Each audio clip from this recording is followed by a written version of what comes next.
partir de una concepción de señal, signo, símbolo y rito como conceptos filosóficos independientes de una dimensión antropológica profunda de expresividad y sentido constitutivo del ser del hombre, como signos vitales de liberación. Problemáticas que presenta la práctica sacramental actual es la no claridad en el qué, por qué y para qué de los sacramentos. A eso es lo que vamos a aplicar. La ignorancia, la confusión o una visión antigua, tanto de ministros, llamémoslos pastores, como de quienes quieren celebrarlos, hacen que los sacramentos apenas toquen la vida, haciendo que afirmaciones como los sacramentos, fuerza evangelizadora y liberadora de nuestro pueblo, se ha convertida tan solo en eslogan o calificada de absurda. Tenemos hoy una verdadera situación problemática en relación a los sacramentos. Seguramente es lo que nosotros veremos en qué va a consistir y en qué ha consistido lo que algunos autores llaman crisis sacramental. Pero he venido creyendo que el sacramento es la acumulación de elementos. Entonces, cuando se habla, yo soy cristiano, se dice es porque yo soy bautizado, hice mi primera comunión, me confirmaron, yo voy los domingos a misa. Pero entonces, ¿qué se está pensando o que cuando se están dando esas afirmaciones? ¿O dónde se está colocando la fuerza en el sacramento? Cuando estoy hablando de... Y quizás se está colocando es en los elementos. Cristiano, a nivel de iglesia, es cumplir con una serie de ritos. Entonces el cristiano es al que se le ve en la iglesia, pero la iglesia se está entendiendo como templo, como estructura, a nivel ritual. Entonces quienes cumplen los ritos son cristianos. La vida sacramental se convirtió en carga.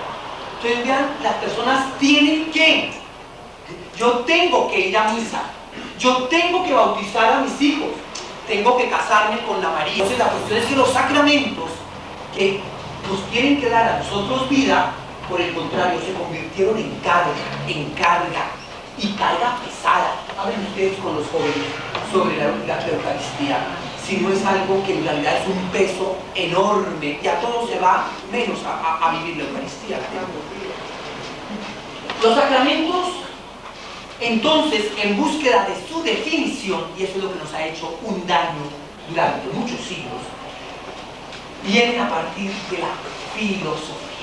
Y les decía, no es sino que nosotros pensemos en la figura de Dios, y lo verá que todavía todos los cristianos hablan de un Dios con categorías filosóficas, omnisciente, omnipotente, omnisapiente, inmortal.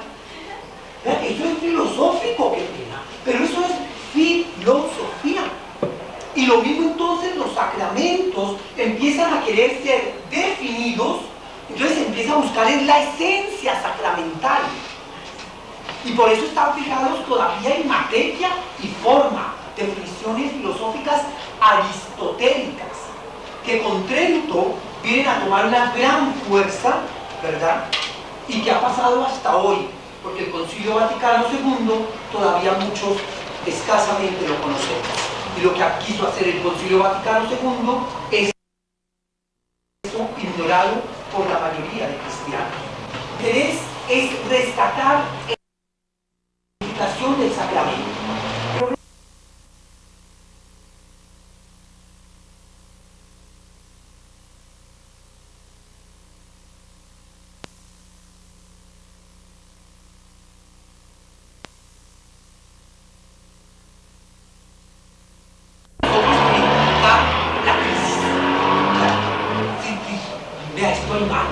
Si yo te digo a ti, buenos días, ¿cómo estás? Mal. Ah, bien, nos vemos. Oiga, estoy mal, no me escuchó. Que siempre pasa. Estamos hablando de identificar la problemática actual de los actos. Es que hay algo que no. Cuando la esposa le dice a él, mira, estamos en problemas, lo primero que tiene que ir es la crisis. Hay una crisis. ¿En qué consiste esa crisis? Esa crisis la voy a conocer en dos movimientos. es un modelo, este modelo sacramentalista y ritualista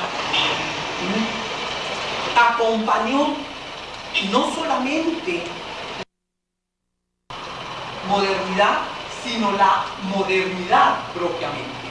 Entonces, estoy hablando de generaciones de mis abuelos.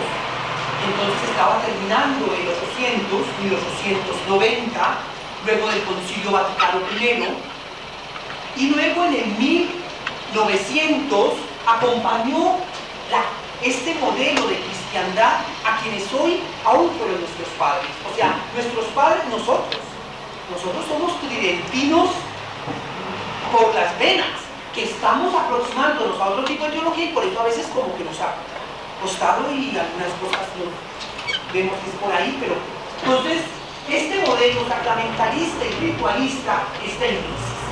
La cuestión primera es, este modelo estaba fincado en primer lugar en la obligatoriedad sacramental. Vea, la persona no existía si no se le bautizaba. Entonces no había opción. Tú no puedes decir, como hoy sí lo decían, dicen algunos, yo lo bautizo a mi hijo, que lo llevo a registrarlo. Es distinto que a bautizarlo. Pero antes se tenía que bautizar para que existiera. Y de ahí viene la idea de que si no se bautiza es un animal. Entonces, para que mi niño no sea un animalito, yo lo bautizaba. Pero vean que la fuerza está en la obligatoriedad. Coloquémoslo en otro sacramento y en la confesión. Que no hay persona que pase a comulgar si no se ha confesado. Y todavía hoy yo me encuentro con que voy a celebrar. Y, padre, qué pena, pero estas 6 señoras quieren confesarse. Pero ¿cómo si se confesaste hace 8 días? ¿No? Padre, es que quiero comulgar. Y me va a decir, pues el mismo pecado que me dijo hace 8 días. Tal cual, es que me da mal genio con mis nietos, que es una anciana venerable, ¿no? Pero entonces la cuestión es que si no se confiesa, no comulga, pero porque ha sido formada en este modelo sacramentalista y ritualista de la cristiandad, de la obligatoriedad. La obligatoriedad. La misa dominical. Por hablarle ya vamos bautismo, confesión y Eucaristía. Y es la misa dominical, pertenece a este modelo. Entonces, si yo tengo que ir a misa, vean ya no más eso, ¿no? Tengo que ir a misa. Y por eso muchas familias van a misa pero temprano. Salgamos de eso. Y más aún también nosotros los religiosos, ¿no? Aquella comunidad de religiosas que me llaman y me dice, padre, la misa el próximo sábado temprano, porque vamos a ir a paseo. Entonces queremos salir de ella rápido. Pero ¿por qué es la realidad? ¿Por qué es? Entonces está aquí la obligatoriedad. Entonces se nos creó como una carga. Vean, por ejemplo, les decía, la unción de enfermos. La unción de enfermos ha sido una obligatoriedad, no tanto para el enfermo cuanto para los familiares. Pensamos, padre, yo no quiero que el abuelo, ¿qué tal que se muera? Y la unción de los enfermos no se le dé. Después me achacan a aquellos a mí. Entonces, ¿por qué no va, padre?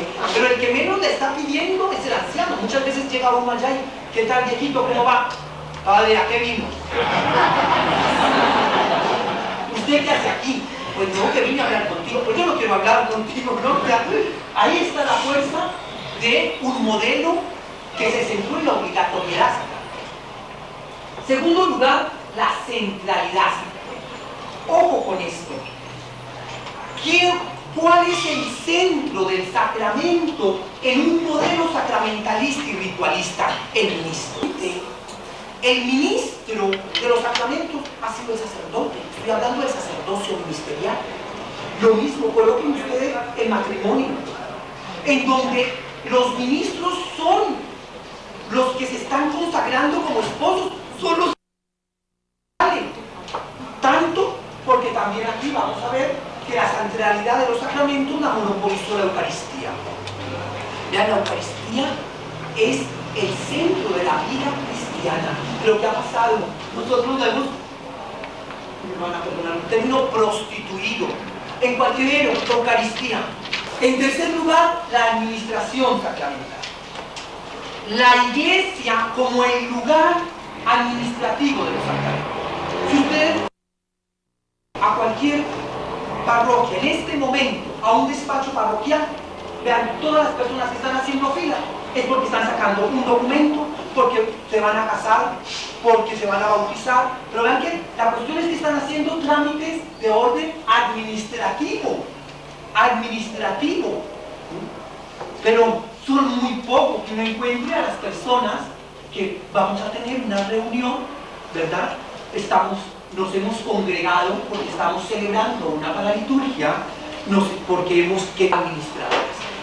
Nosotros y no es sino que tengamos el retrato de algún presbítero dedicado a las parroquias. Los pobres párrocos, ¿verdad? No hacen más que celebrar misa los domingos, pues 6 de 7, ¿verdad? Entonces, claro, que si no fuera así un padre, pues celebra 8 misas. Para el padre que está celebrando su 8ª misa, pero para las personas que su única misa, la cuestión es ella. Y todo porque nos hemos centrado en la administración. Finalmente, la atomización. La atomización de los sacramentos. Se trata del puntualismo sacramental, ¿verdad? El puntualismo sacramental. O sea, se reduce al tiempo, ¿verdad? La Eucaristía, por ejemplo, o el bautismo son los 25 minutos. O sea, el sacramento se reduce al tiempo vivido, ¿verdad? Se reduce a un tiempo marcado, por eso se habla de puntualismo sacramental. La sumatoria, precisamente de sacramento, es el que hace a la persona cristiana. Aquí hay un modelo, y un modelo eclesial propio de este modelo sacramentalista y ritualista, que precisamente el cristiano perfecto es el que va sumando los sacramentos. Por eso, recuerden la iglesia piramidal, en donde está su santidad, ¿verdad? En donde vienen los cardenales, que es aquello es honorífico, luego vienen los pastores, que son los obispos, luego viene la vida consagrada, ¿verdad? Vienen precisamente los presbíteros, pero igualmente aquí ya viene lo que se llamó la perfección, porque los religiosos pertenecíamos a la vida perfecta, más perfecta. Entonces, y luego, después de esto, que no ocupábamos sino el primer tercio de la pirámide, venía el resto, el pueblo de Dios. A esta iglesia piramidal corresponde esta visión de cristiandad, ¿verdad? De cristiandad que llevó a esta.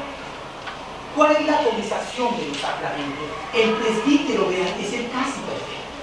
Y es el casi perfecto porque se ha bautizado, ¿verdad? Se ha confirmado, se ha confesado la reconciliación, lo que se ha llamado el sacramento de la penitencia,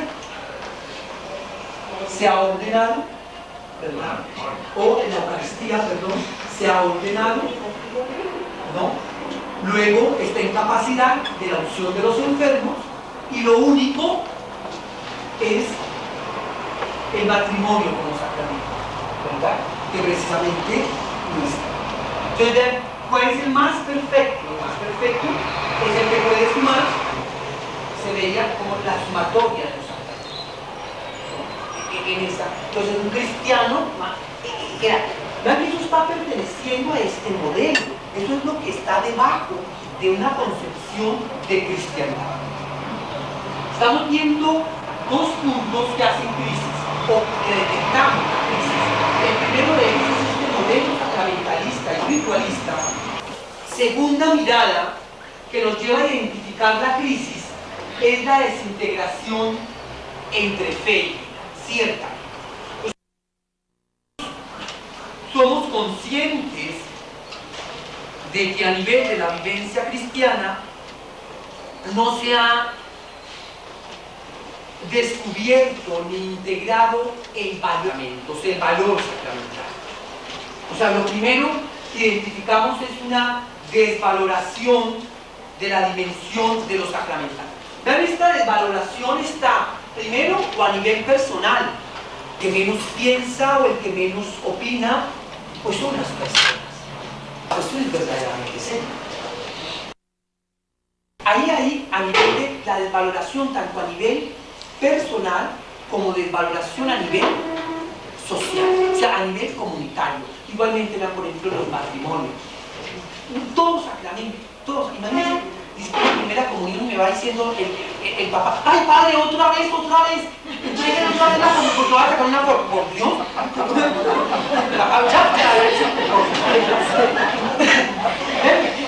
Eso es un verdadero problema. Y es por esa desvaloración. Igualmente, esa dicotomía o esa desintegración entre fe y vida está dada por lo que se ha llamado la desigualdad. La desigualdad, vean, no solamente en quienes participan en el sacramento, sino en los sacramentos mismos. Y aquí viene un gran problema que se presenta y que se está estudiando, y es sobre el famoso sectario sacramental. ¿Claro? Porque no me van a decir que en igual valor la unción de los enfermos a la Eucaristía o al bautismo. Entonces vean, aquí empieza a vivirse como si se estuviera comprendiendo una desigualdad entre la misma vida sacramental. Entonces esa desigualdad viene a crear en los mismos sacramentos una gran pregunta sobre el sectario sacramental. Son 7 los sacramentos. Cuando San Agustín nos hablaba de 311, cuando Trento entonces va a dar a conocer que son 7 los sacramentos, ¿cómo lo hemos comprendido? ¿Cómo hemos comprendido aquello? ¿Y qué ha pasado con lo que llamábamos antes sacramentales? ¿Verdad? Coloquemos la celebración de la Semana Santa, ¿verdad? Los ramos, el agua, ¿no? La vigilia pascual. Hay muchas personas, padre, yo vengo por... Tú estuviste en la celebración, sí, padre, pero fue que no me cayó agua. Entonces, claro, como aquel no me alcanzó a caer, pues yo, vean, la cuestión es para aquella persona qué es más importante. Y entonces ahí viene aún al interior de la vida sacramental, aún al interior de ella. Y finalmente, la descentralización sacramental. La descentralización sacramental es, ¿qué es descentrar? Descentrar es que hemos pasado en este se pasó, los sacramentos tienen su sentido, luego lo vamos a ver, tienen su sentido por nosotros, o sea, por la persona, tienen su sentido por el sujeto, o sea, en última, los sacramentos apuntan al hombre, a la humanidad, al varón y a la mujer, o sea, tienen sentido por nosotros. Pero ¿qué sucede? ¿Cuál fue la descentralización? Que lo que se empezó a utilizar como signo o símbolo vino a ocuparse el centro y se desplazó el sujeto. Vean ustedes, el óleo. El óleo en el bautismo, por ejemplo, el crisma, el óleo catecumenal es un símbolo, un signo, importantísimo, sí, importantísimo, pero está en función del sacramento. ¿Qué sucedió? Hoy el óleo viene a colocarse en el centro y el bautizando se desplaza. Lo que menos importa es el niño.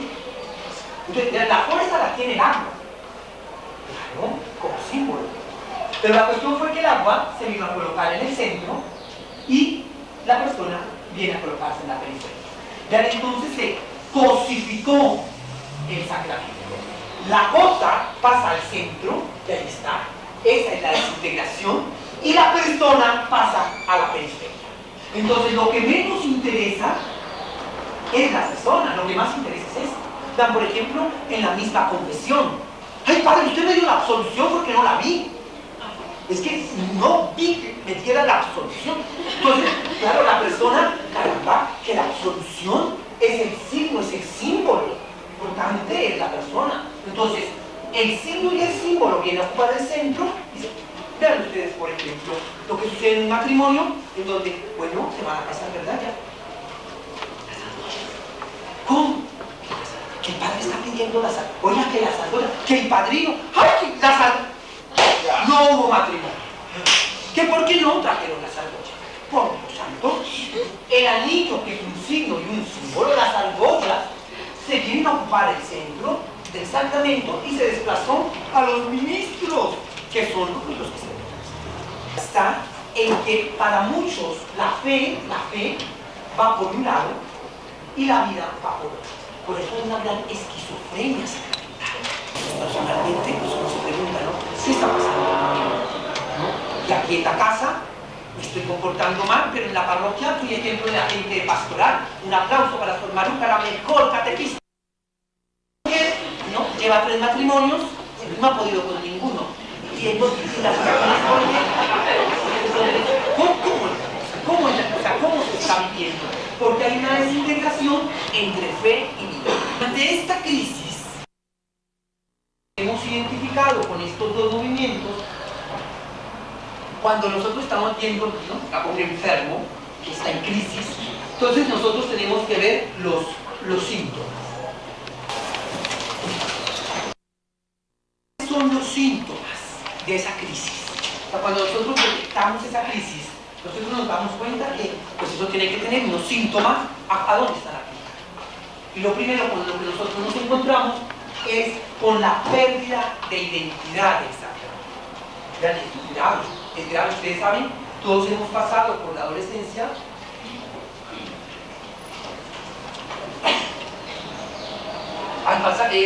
Y una de las crisis que sufrimos como adolescentes es la pérdida de identidad, ¿no?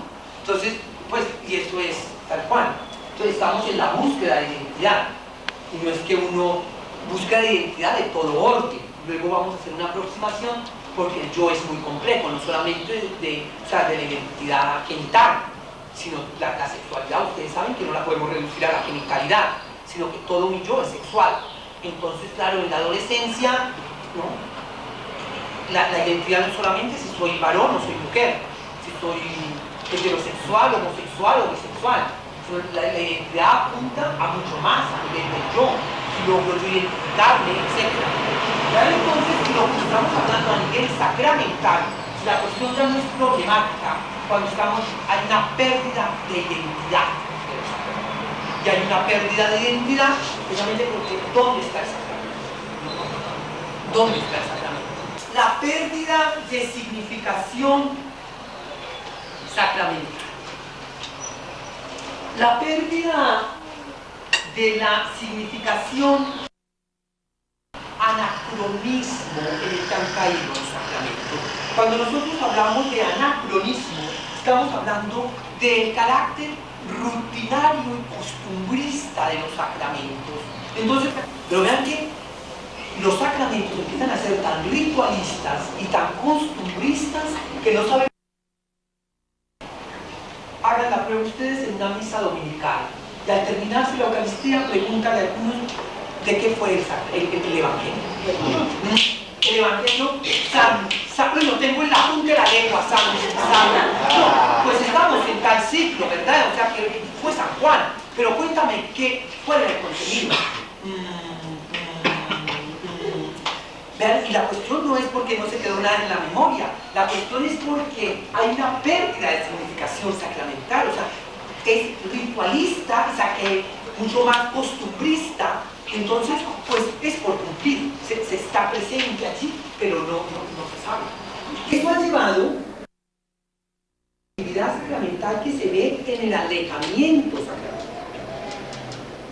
Antes, a mí me alcanzó a tocar, nos daban aquel aparatico en donde nosotros íbamos contando al dar la comunión en la parroquia, entonces sabíamos, caramba, la parroquia sigue siendo cristiana católica, ¿no? O sea, entonces por eso sabemos que Colombia, caramba, somos cristianos católicos, ¿no? Pero era porque por la comunión que se daba en las misas dominicales, entonces se iba contando cuánta gente comulgó.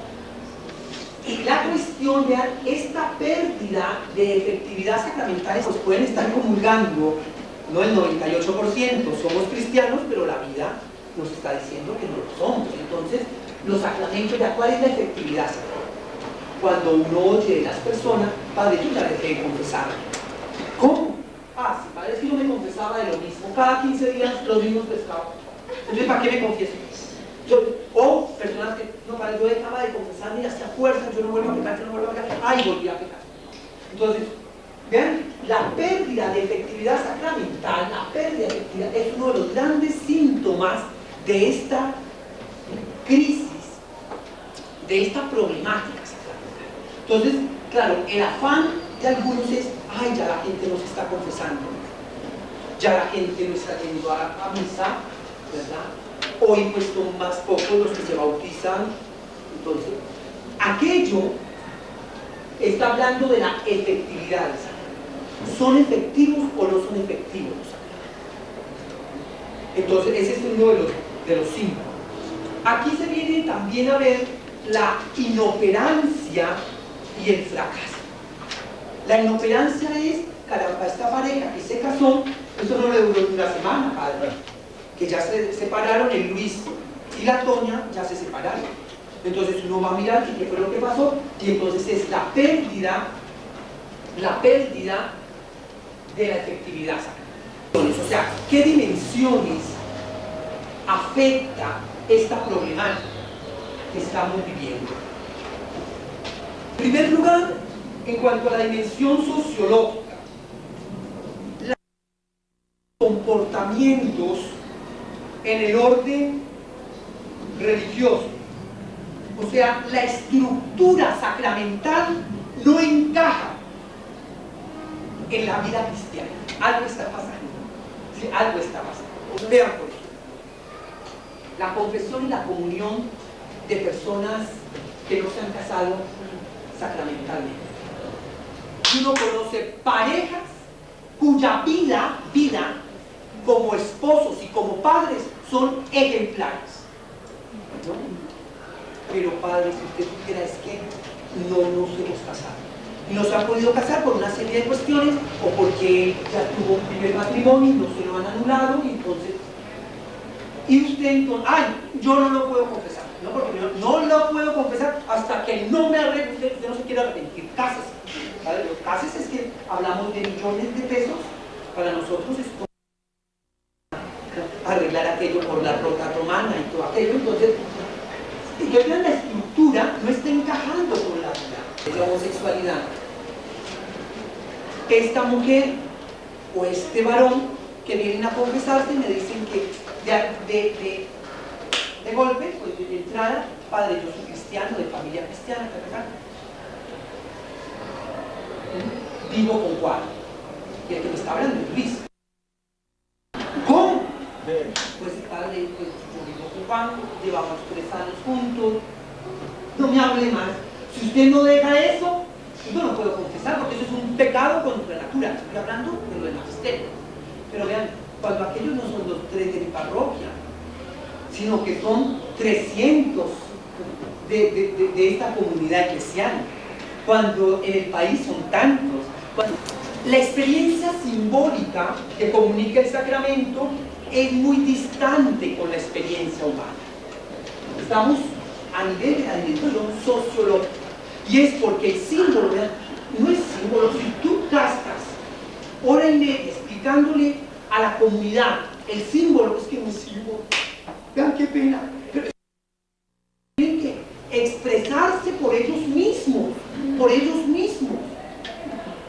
tienen que ser significativos. Pero si tú duras hora y media explicando la importancia de la luz, ¿se han visto este signo? Este signo no es el mismo que todos los otros signos. Este signo es más gordo, más grande, no tiene alfa y omega, tiene el año, es el signo pascual. Y la luz de... Si para la comunidad el signo que está allí ya no expresa, entonces usted no está diciendo nada. Eso es lo que estamos hablando. Estamos diciendo en nuestras liturgias unas palabras que nuestro pueblo no está entendiendo, nuestra comunidad. ¿Y tú de dónde eres? ¿Tú no eres del pueblo? ¿Qué está pasando? Aquí surge una pregunta en el sociológica que es importantísima, y es el por qué. ¿Por qué celebrar el sacramento?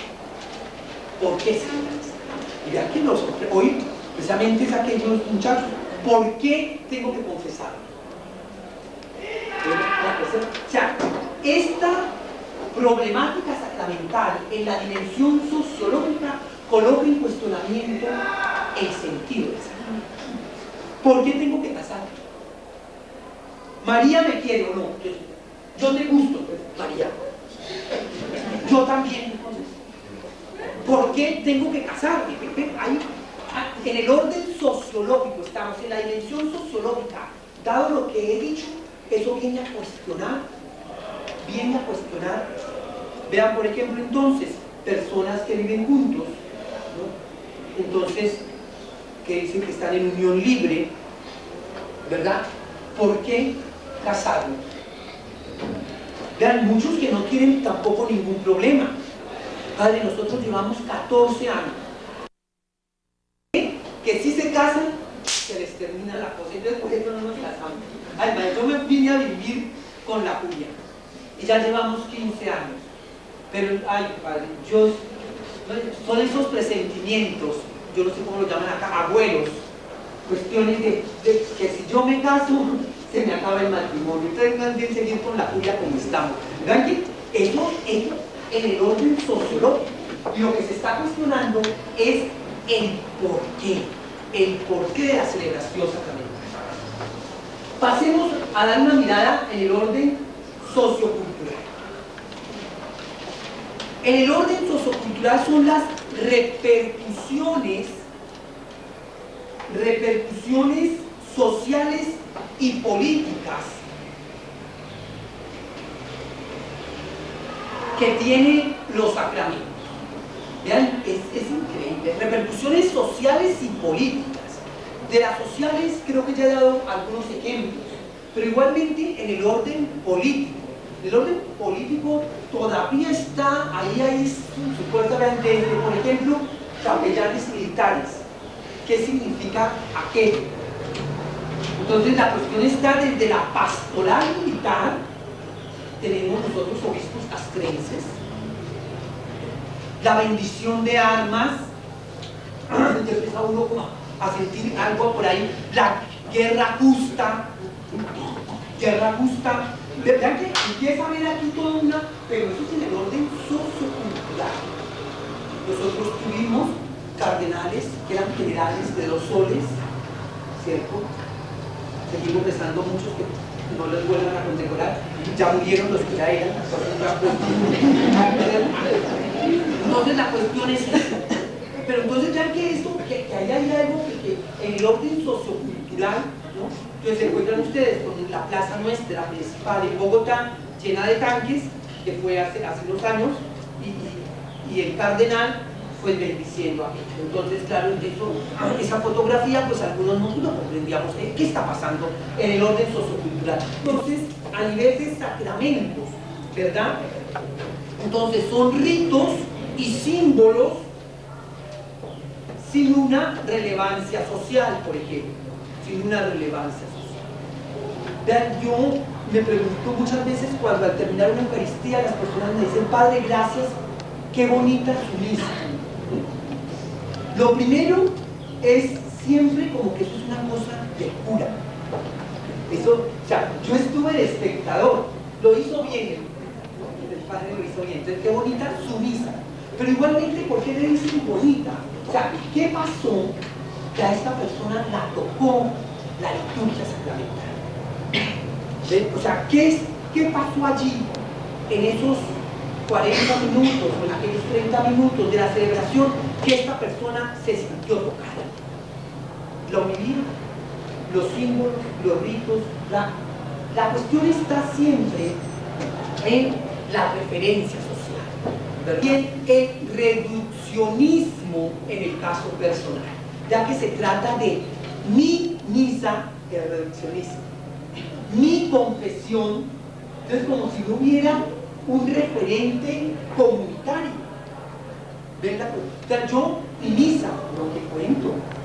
O sea, los sacramentos son eminentemente simplemente comunitarios, como vamos a verlo después. Pero seguimos, no, yo pagué mi misa, lo que les decía de los difuntos. Es mi confesión. Entonces, ese reduccionismo individualista sacramental ha afectado mucho precisamente esta dimensión sociocultural. Vean, con dos grandes extremos que estamos viviendo en el comienzo del milenio, y es o porque nos creemos los distintos, y se está volviendo a ver en los cristianos, por ejemplo, estas sectas cristianas nuevas, ellos son los que se van a salvar, porque es que el número está inscrito, somos solamente. Entonces vean que es todo el fenómeno sociocultural de que somos los escogidos, los elegidos. Los cristianos católicos nos podemos estar contagiando de eso cuando los sacramentos se los convierten en que nosotros. Entonces yo sí estoy viviendo, ¿no? Yo sí estoy viviendo. El orden sociocultural es ¿de qué sirve? Claro. ¿De qué sirve bautizarme? ¿De qué sirve casarme? ¿De qué sirve confesarme si las cosas siguen como están? Claro. Entonces, ¿de qué sirve? La dimensión antropológica a nivel de los sacramentos, nos encontramos nosotros con lo que pudiéramos ver como los personajes, ¿verdad? Cuando hablamos de antropología, ¿cuáles son los personajes de referencia sacramental? ¿Sí? O sea, ¿cómo se anudan en una celebración sacramental los personajes y quiénes son esos personajes? En primer lugar, estaría Dios. Estamos hablando a nivel de los sacramentos, ¿cuáles serían esos personajes? En segundo lugar, estaría la persona. Estamos hablando aquí del hombre, de varón, mujer. Como personaje igualmente tácito, implícito, y en muchos casos verdaderamente explícito, está la iglesia, que uno lo coloca en el orden del ministro. Llamémoslo, yo siempre hablo del sacerdocio ministerial, más exactamente presbítero, porque todos somos, en el orden de los cristianos católicos, a nivel de cristianos, todos somos sacerdotes. Entonces ahí hay un problema bien serio, porque nosotros nos hemos apropiado igualmente de una categoría, de un concepto, de una vivencia que pertenece al común de los fieles, y es evangélico. Pero nosotros desde ahí nos hemos apropiado de algo que es común a todo cristiano. Entonces, dando esa mirada a los personajes, o sea que podríamos entonces hablar del sujeto sacramental, por ejemplo en el caso de una pareja o del bautismo, es el sujeto sacramental. Dios está el sujeto, está el ministro, ¿no? Está como personajes. Pero vean entonces la fuerza aquí, a nivel de antropológico sacramental, nos exige a nosotros, aquí viene a haber un problema, y es cuál es la concepción de Dios que tiene el sujeto del sacramento, el ministro del sacramento, por ejemplo.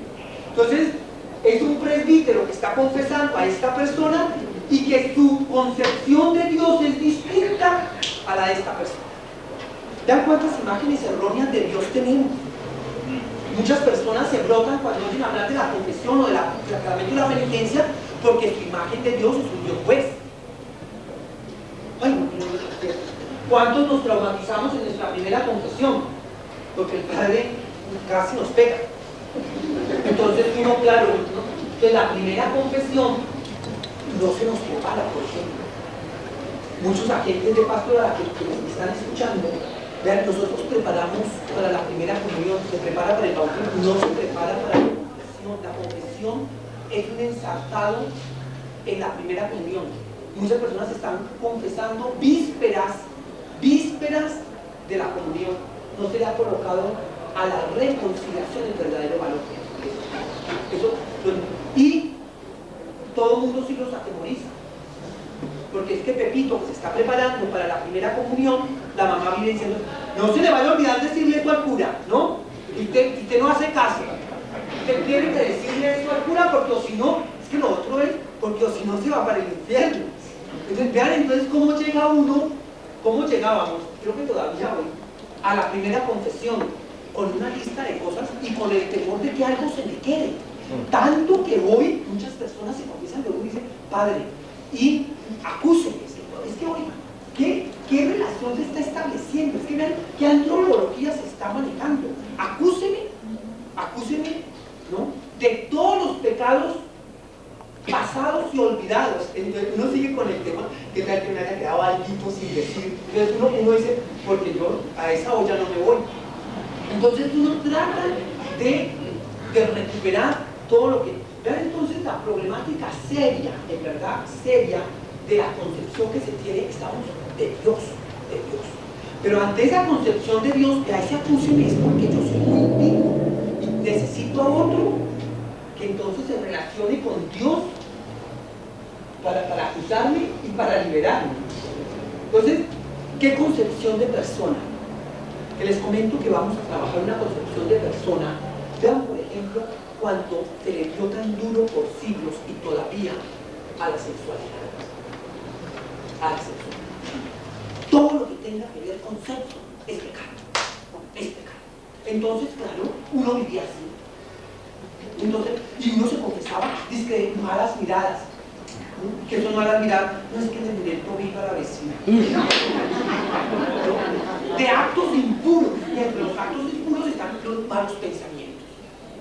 Vean, a eso voy a hacerlo referencia. Y es precisamente porque es que los pecados, como si los pecados estuvieran fuera de nosotros. Acúsenme de que fue a un cine porno.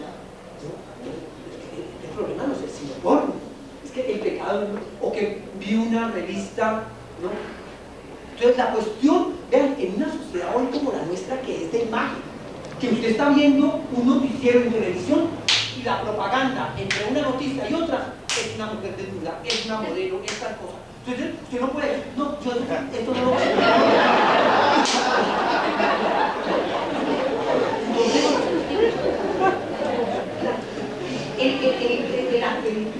El afectarse a nivel de la dimensión antropológica nos lleva entonces a ver qué concepción de Dios, a lo cual estaría haciendo referencia, porque ese es un problema bien serio. Cuando yo me estoy casando, ¿qué Dios estoy? Vean, con chistes tan de mal gusto digo yo, pero que son, cuando hablamos de populares que se han difundido, ¿no? Y es que sea, no, padre, la que se case es mi esposa, no yo. Pero así le dicen a uno, ¿no? La que se está casando es ella, porque yo, entonces, no, casando, no, los que se casan son ustedes, pero vean que ahí vienen problemas. ¿Qué concepción de Dios está manejando? ¿Qué concepción de hombre, varón, mujer, de persona se está manejando? ¿Qué concepción de persona? Sobre esto volveré y lo tenemos que trabajar. Porque a eso subyace la relación y es, vean por ejemplo, ¿qué concepción de iglesia? ¿Qué concepción de iglesia? Vean si es que los sacramentos, qué pena, están en todo. Es como si fuera, no sé cómo le llaman aquí, una glorieta donde se encuentran las diferentes calles. Entonces los sacramentos es esto. Tú tienes que tener una concepción de iglesia, de eclesiología, ¿verdad? Entonces, claro, ¿cuál es tu concepción de iglesia? La comunidad familiar, la comunidad parroquial o el sacramento. Vean, colóquenlo aún más en lo que Rahner llamó los cristianos anónimos. ¿Cuántas personas, padre, sin conocer a Dios, sin conocer a Jesucristo, se salvan o no se salvan? Entonces uno, claro, éticamente, si proceden, pues se salvan. Bueno, entonces, ¿para qué los sacramentos? ¿Verdad? Ahí viene una pregunta que surge de la dimensión antropológica. Esto afecta el porqué de los sacramentos. A nivel del orden sociocultural, la efectividad que es de qué sirve precisamente realmente la vida sacramental. En el orden antropológico, el para qué de los sacramentos. Aquello ya es verdaderamente, entonces, verdaderamente. ¿Cómo esta dimensión teológica tiene una problemática fuerte? Y lo primero es en el orden simbólico. Esto está afectando directamente la liturgia sacramental, directamente. Y es precisamente porque no se le encuentra sentido al símbolo sacramental. ¿Por qué tengo que un hombre igual a mí? Vean, y no lo está oyendo uno de sectas cristianas, sino lo está oyendo uno de gente cristiana católica, que te está diciendo: Padre, yo le confieso con el crucifijo. El otro día en el jardín, Padre, yo me confesé con la Madre Tierra, y ahí sembré un arbolito, que ya está lo más de bonito, hasta rosas ya van a empezar a dar. Vean que entonces la cuestión está en cómo la problemática sacramental afecta la dimensión teológica en el nivel simbólico. La pregunta entonces va en la línea de por qué tengo que, o precisamente en el orden simbólico es la pérdida de sentido. Entonces la pregunta va en el qué significa. Porque vean que en el orden simbólico, sacramental, la pregunta es ¿qué significa la confesión? Si en realidad aquello no está cambiando mi vida. Entonces la pregunta va en esa línea. Hemos visto el por qué, el para qué, el qué añade el sacramento y el qué del sacramento. A nivel moral, si nosotros damos una mirada a la dimensión teológica en el nivel moral, nos encontramos en primer lugar con un deslizamiento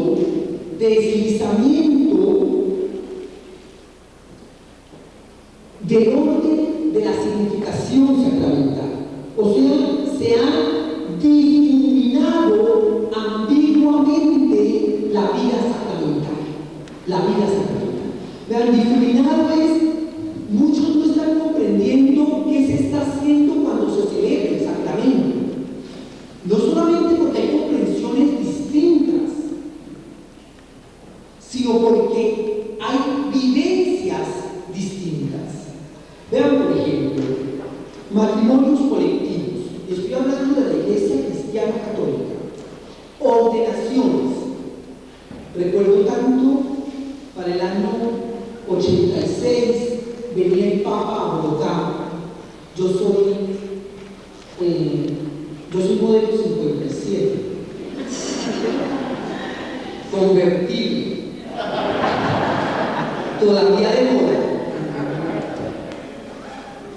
Y mis superiores me decían, yo me ordenaba en el 85.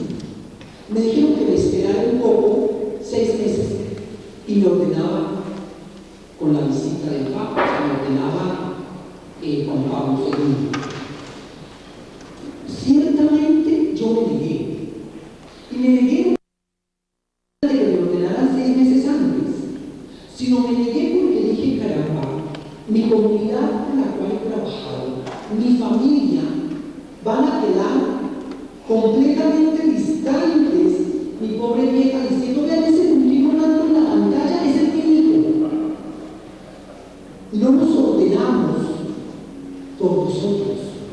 Yo creo que el ministerio cultural nos ordenamos por nosotros, por nuestra gente, por nuestro pueblo. Yo soy formador, insisto mucho a mis teólogos de que no nos ordenamos por los méritos que tenemos, nos ordenamos porque otros oran por nosotros y somos presbíteros a pesar nuestro. O sea, hay la fuerza que nos viene de muchos que esperan de nosotros verdaderos pastores. Pero esto iba en la línea de lo moral. Se ha difuminado la vida sacramental En primer lugar, porque se ha colectivizado excusativamente. Que los sacramentos colectivizados es que estamos todos en el grupo. Entonces yo me siento excusado porque yo estoy ahí. Entonces vean, por ejemplo, la liturgia penitencial de la Eucaristía. Muchos presbíteros estamos en la liturgia penitencial, invitamos a la comunidad. Padre, es que yo ya no perdonó mis pecados. ¿Por qué? Porque yo estaba en la misa. Y como en el momento en que comienza la celebración eucarística, luego de los ritos de iniciación, que es el saludo, viene el rito penitencial. Entonces, ¿qué está entendiendo este hombre? En que ese pecado le fue perdonado en el rito penitencial de la Eucaristía. En segundo lugar, hay una subjetivización, se subjetiva relativizándose. Vean los dos movimientos. O nos damos por excusados a nivel colectivo, en el orden subjetivo. Es que yo lo siento así, padre.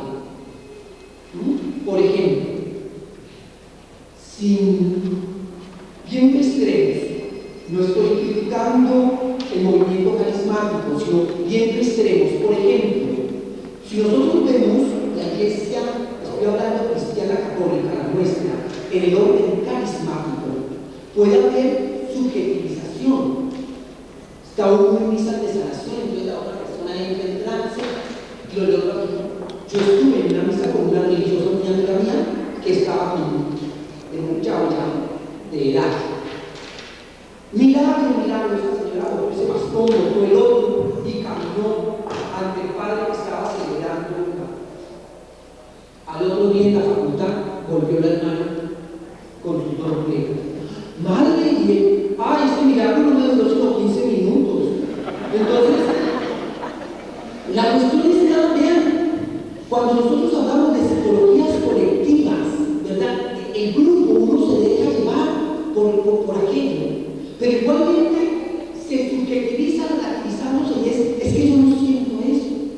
Si ustedes, muchos agentes de pastoral, preparando jóvenes para confirmación, y tú vas hablando de que el pecado tal y tal cosa, allá levantan la mano, sí, Julián, yo no siento eso así, yo no creo que eso es pecado, para mí eso no es pecado, para mí, yo creo, yo lo siento, yo lo digo de otra manera.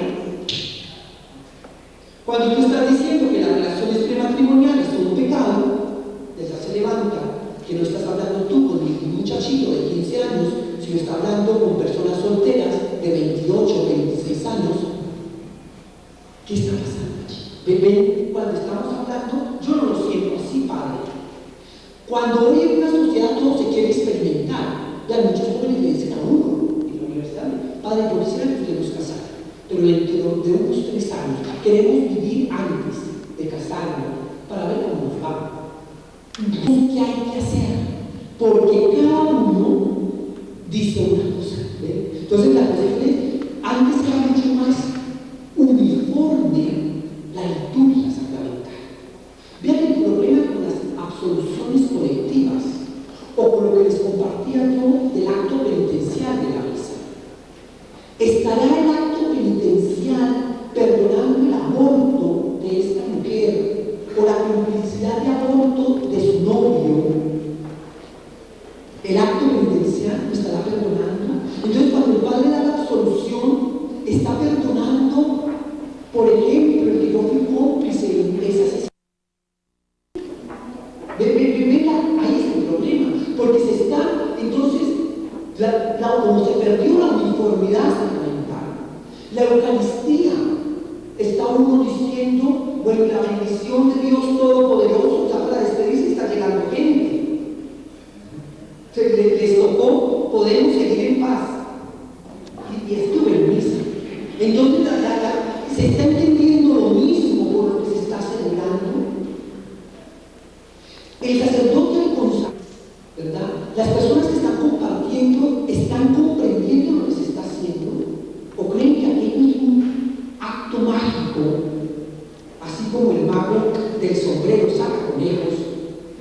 cáliz de la cadena sacamos el cuerpo y la sangre del Señor. ¿Qué está comprendiendo la comunidad que celebra la Eucaristía? Vean entonces, en el orden teológico moral, esa es la pregunta. La pregunta es de el que no sabemos lo que hay que hacer, ¿verdad? Porque se dicen cosas distintas. En el orden pastoral, yo unía en el nivel pastoral la incomprensión del sentido del sacramento. Vean, aquí viene por la educación catequética.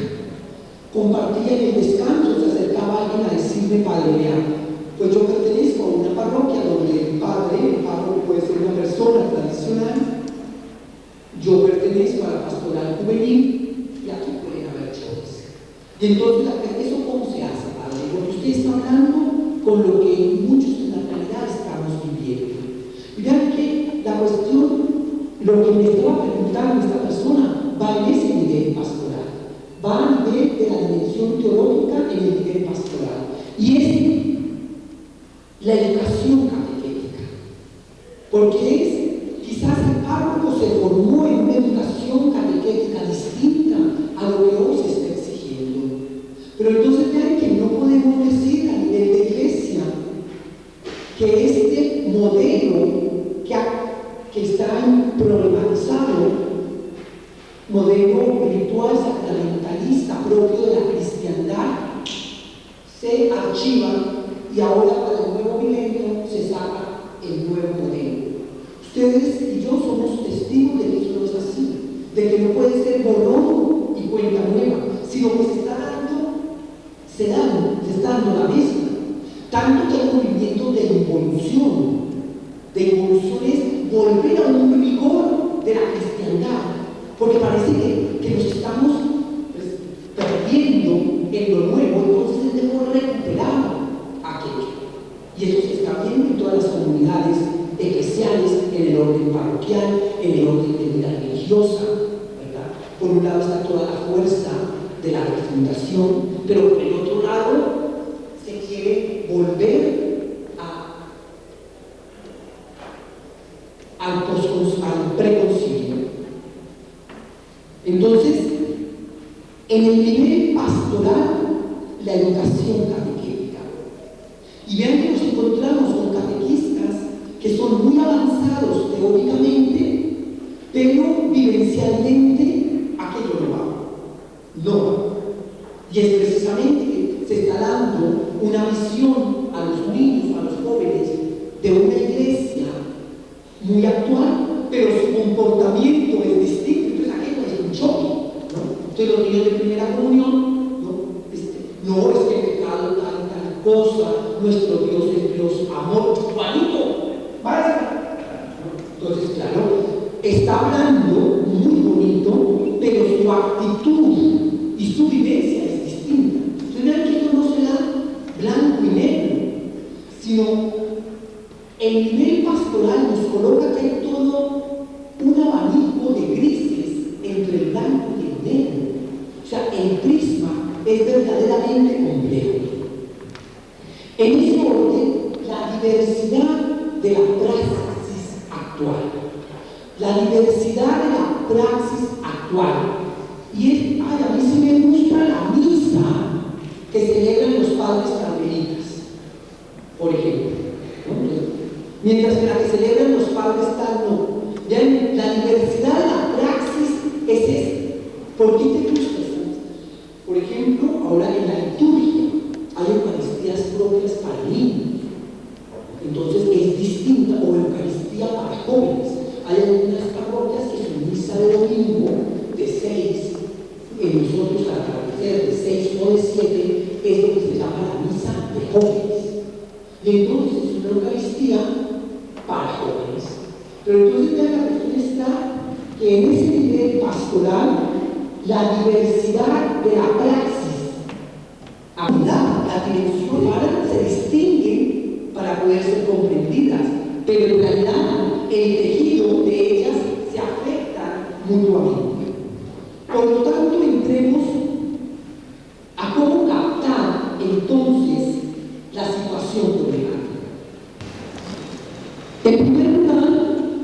La situación problemática la podemos nosotros ver en el orden ambiental de carácter sociológico. ¿En qué sentido? En primer lugar, el proceso de secularización no se da de manera lineal o no se da de manera procesual, sino se ha caído en altibajos del proceso, por eso hablamos de secularismo. Entonces, vean, lo que pudo ayudar a la Iglesia y al cristianismo, que es todo el proceso de secularización, vino a tener también el otro movimiento extremo que es el secularismo. Y entonces la pérdida de sentido de lo sagrado, la desacralización.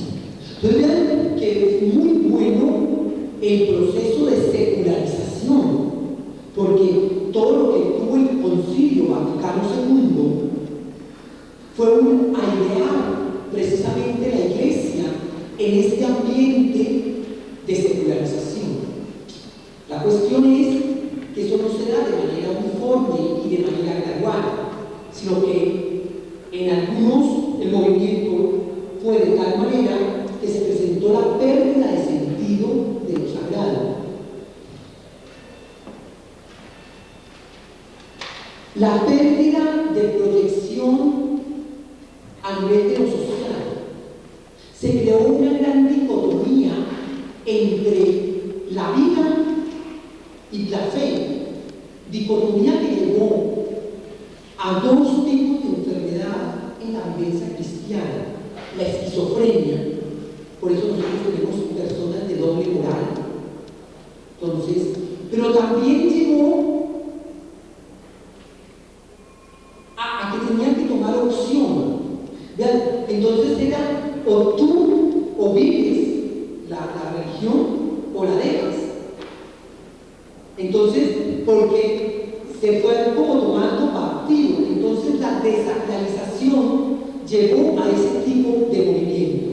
Eso de secularización, que precisamente es altamente positivo para la Iglesia, se convirtió en contribuir a la problemática del movimiento negativo que tiene el secularismo, y fue todo lo de la desacralización. Esa desacralización como la comprendemos como pérdida de sentido de lo sagrado. Junto a la desacralización, les decía, estuvo la pérdida de sentido de la unidad que puede haber entre fe y vida. Y hablábamos de la esquizofrenia por un lado, o de lo que se llamó el ateísmo, porque se tenía que tomar la opción. Entonces vean que pareciera que luego de este movimiento del marxismo y del comunismo, y que se convirtió la Iglesia, se sorprendió como la que el odio del pueblo, la que llevaba la resignación, se pasó al movimiento contrario y fue precisamente dejarla. Entonces dejar la Iglesia, dejar. Entonces hay muchos ateos de familias cristianas, católicas, desde que se dicen ateos, dado este movimiento del secularismo. Entonces, estamos hablando del carácter sociológico a nivel de esta situación problemática ambiental. Pero en el orden antropológico hay una pérdida de la proyección social. O sea, en el orden antropológico viene a darse una fuerza entre lo que es o la sociedad o la persona, en el orden antropológico. Y pareciera que el orden antropológico, al estimular la sociedad, se tiene que minusvalorar la persona, o al exaltar el individuo, se suprimir la comunidad. Se crea la dicotomía, o la persona o la sociedad. Si tú optas por la sociedad, entonces la persona pasa a ser una ficha, pasamos a ser una cifra más del teclado. Entonces tú ya no eres ni Claudia ni Tomás, sino que tú eres 70-099-485. Entonces, es tu tarjetón, llámelo cédula, pasaporte, registro, etc. Entonces, pareciera que si tú optas por la sociedad, se tiene que aniquilar la persona. Pero por el otro lado, si se opta por la persona, entonces se anula la sociedad, la comunidad. ¿Ven? Entonces, ahí está. Entonces, es esa persona que a mí no me importa lo que los otros digan, ¿sí? No, yo hago lo que yo quiero, ¿verdad? Y la persona es, entonces, todos los movimientos, por ejemplo, de anarquía están montados en la exaltación del individuo frente al otro. Esa situación, entonces, se ve mucho en dos líneas fuerzas del ambiente actual. Antonio Melo, en uno de sus,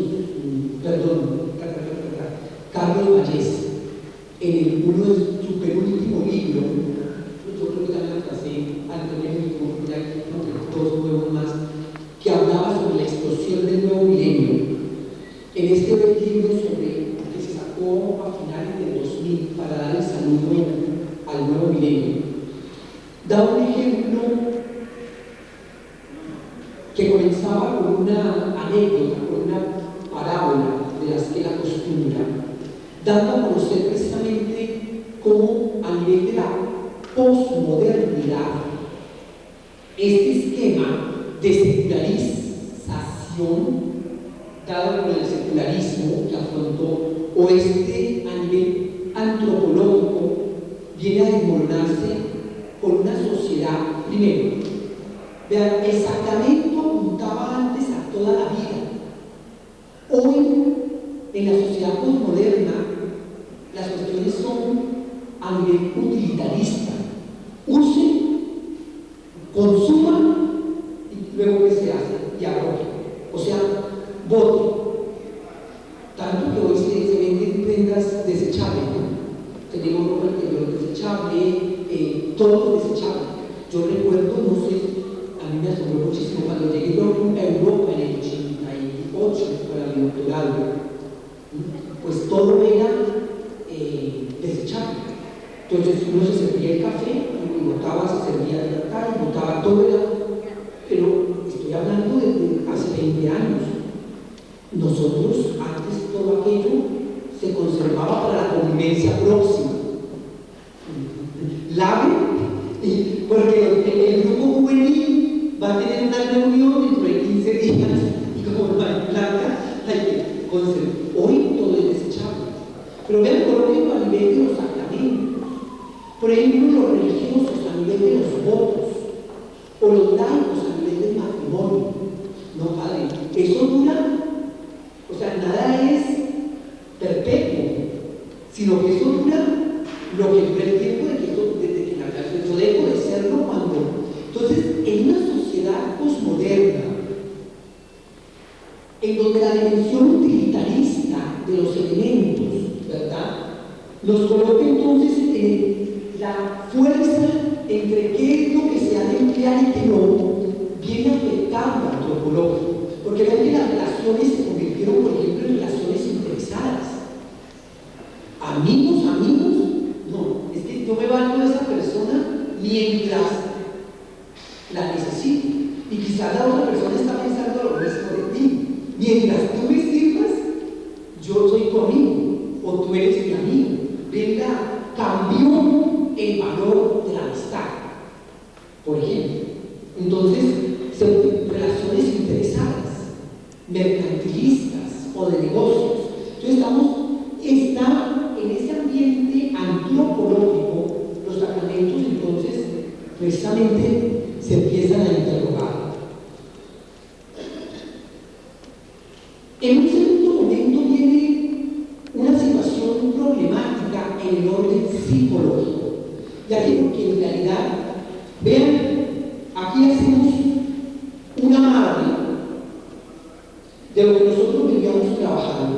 Y el amarre va en la línea de antes los sacramentos aportaban identidad, en el sentido de que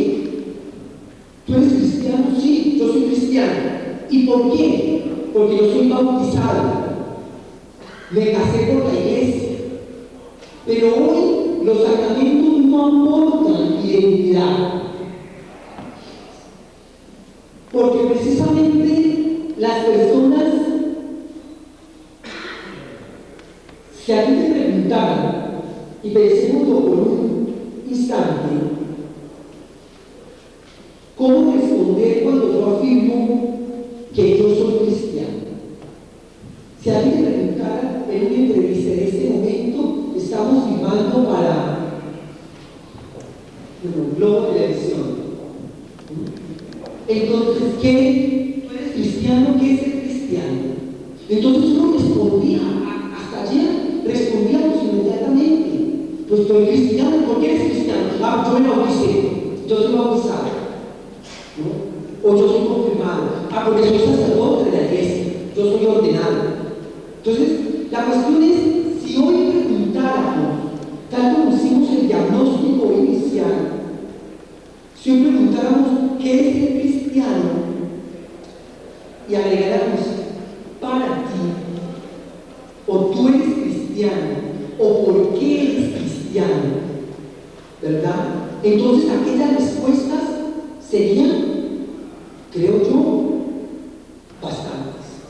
Y entonces nos encontramos con que hoy, a nivel psicológico, los sacramentos ya no están aportando un signo de identidad.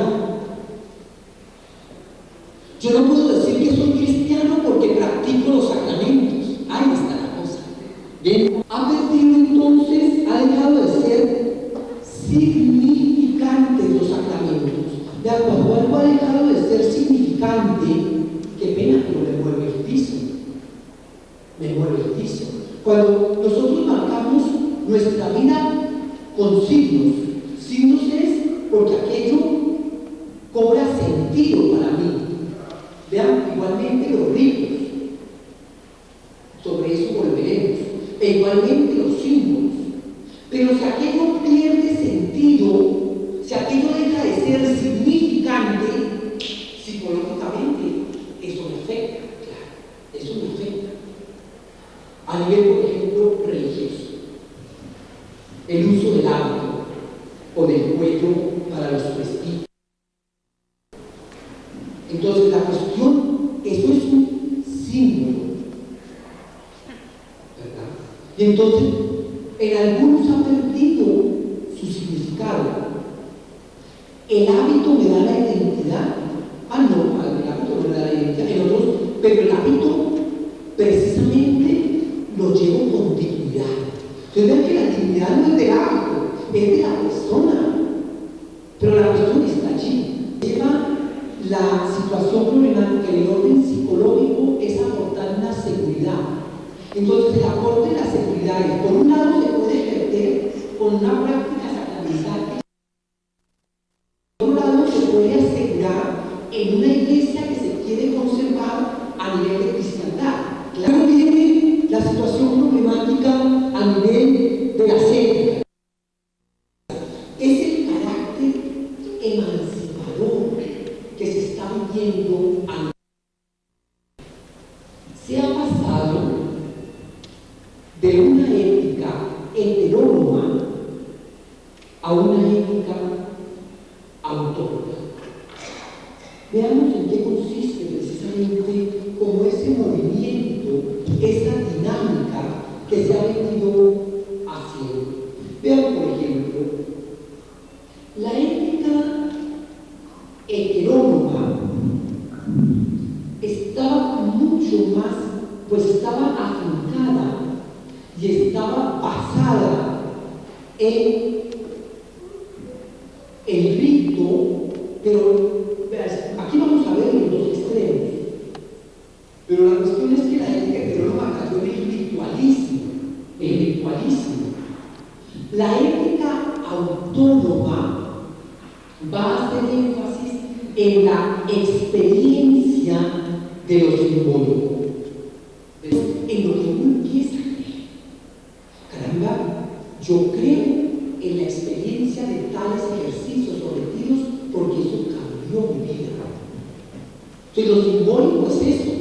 ¿Cuántos aún presbíteros dan testimonio de su vida? Joan, conversiones reales que van en la línea de éticas autónomas porque apuntan a la experiencia simbólica. En segundo lugar, la ética heterónoma estaba basada en la obligatoriedad, lo que se debe hacer, ¿verdad? Entonces, eso es obligatorio. ¿Ven? Y nosotros nos formaron en éticas heterónomas, por eso uno antes, y me puedo parar, ¿no? Porque era una ética precisamente en la obligatoriedad, uno todo lo preguntaba, porque se podía cometer algún error, porque va en la línea de la obligación. Entonces, vean cuál es el presupuesto para la confesión, el decálogo del Antiguo Testamento. Eso es lo obligatorio. Así no se confiese de lo demás, el decálogo era lo primero que se daba. Es una ética heterónoma, basada en lo obligatorio, La obligatoriedad marcó la vida cristiana durante mucho tiempo. Mientras que la ética heterónoma está basada precisamente en la libertad. La autónoma, ¿sí? La heterónoma en la obligatoriedad, la autónoma en la libertad. Entonces, la cuestión es cómo expresar esa libertad. La ética necesariamente estaba apuntando a la antropología que subyace a ello, y por eso, bueno, vean personas que se oponen. No es que se pasó fue a un libertinaje, que eso no es libertad. O sea, estamos hablando precisamente de la ética autónoma que tiene la fuerza en la experiencia simbólica, viene a dar toda una fuerza a la libertad de la persona. ¿Cómo estoy manejando yo mi libertad? ¿Verdad? Es que aquí hay una ruptura, les confieso, grande en la vida cristiana, porque la ética heterónoma nos da mucha seguridad. Porque la ética autónoma, la heterónoma, te colocaba aquí las cosas que eran obligatorias, el rito que se tenía que hacer. Entonces, eso le va dando a uno, dígame, yo qué debo hacer, eso lo hago. Entonces, es la uniformidad, es la regla en toda la vida cristiana, aún en la vida religiosa. Hoy muchos no quieren ser formadores porque se tienen que formar en la libertad responsable, y entonces eso es más difícil. Antes no, antes uno veía a ver una fila y el que estuviera fuera de la fila es el que lo servía. Claro, usted se salió de la regla, usted se va. Hoy no. Hoy pasa eso en la vida cristiana. Antes usted formaba todos los sacramentos, hoy no. Entonces el grupo es cristiano, pero la cosa es cómo lo identifica.